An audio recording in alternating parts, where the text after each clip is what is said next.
Salam əziz şagirdlər, blok imtahanının ikinci cəhdinin belə bir sualının izahını vermək istəyirəm.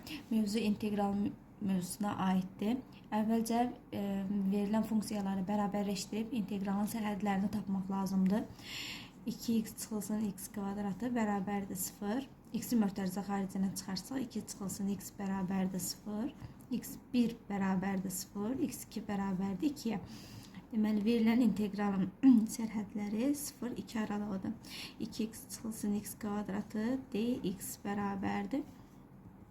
2x'in integralı x kvadratı, x kvadratının integralı x kubu bölünsün 3.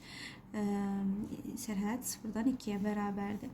Əgər 2-ni yerinə gətirib yazsaq, 4 çıxılsın 3-də 8, 0-ı yerinə yazsaq, 0 elədiyi üçün yazmıram. Ortaq məxrəcə gətirsək 3, 12 çıx 8, 4. Cavab olur 3-də 4 cavab A variantı.